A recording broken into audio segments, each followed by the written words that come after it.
চট্টগ্রাম নগরের বাকলিয়া থানাধীন নূরনগর হাউজিং সোসাইটির একটি বিল্ডিংয়ের ফ্ল্যাট থেকে বিদেশি মুদ্রা, ডলার, ইউরো, দিরহাম ও রিয়ালের জাল নোট উদ্ধার করা হয়েছে। অভিযানের সময় ঘটনাস্থল থেকে তামজিদ ২০ নামে এক যুবককে গ্রেপ্তার করা হয়।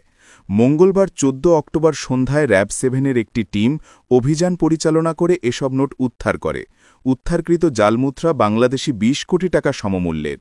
র‍্যাব সূত্রে জানা যায়, মঙ্গলবার সিলেটে র‍্যাবের একটি দল অভিযান চালিয়ে জাল নোটসহ একজনকে গ্রেপ্তার করে। তার দেওয়া তথ্য অনুযায়ী র‍্যাব 7 এই অভিযান পরিচালনা করে। অভিযানে তামজিদের কাছ থেকে 7টি মুঠোফোন, 7টি ক্রেডিট কার্ড, ল্যাপটপসহ বিভিন্ন ইলেকট্রনিক ডিভাইস জব্দসহ বিপুল পরিমাণে বিদেশি মুদ্রা জব্দ করা হয়। প্রাথমিকভাবে ধারণা করা হচ্ছে, গ্রেপ্তারকৃত ব্যক্তি একটি জাল টাকা তৈরির চক্রের সদস্য।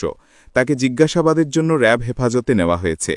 জাল টাকার বিষয়ে তানজিম র‍্যাবকে জানায়, টাকাগুলো শুটিংয়ের কাজে ব্যবহারের জন্য জাল টাকা না, এখানে লেখা আছে যে শুটিং পারপোজ, এটা একটু কনফার্ম করতেছে। এরপর হচ্ছে এখানে রিয়াল, দিরহাম, তারপর হচ্ছে আপনার ডলার, ইউরো এবং বাংলাদেশি নোট। যারা হচ্ছে আপনার বিভিন্ন ধরনের ইউটিউবে রিলস বানাইতো তারা এইগুলো নেই এবং কাস্টমার ডিটেলস আমার কাছে। অনুযায়ী সরকার কাউকেই কোনো ধরনের টাকা ছাপানোর অনুমতি দেয়নি। আমরা এখানে সত্যিকার জাল টাকার দেশি বিদেশি নোট পেয়েছি। অনলাইনের মাধ্যমে এই জাল টাকাগুলো বিক্রি করা হতো, লেনদেনও অনলাইনেই হতো। তিনি বলেন, ইতোমধ্যে যেখান থেকে নোটগুলো ছাপানো হয়েছে সেখানকার দুজনকে হেফাজতে নিয়েছি।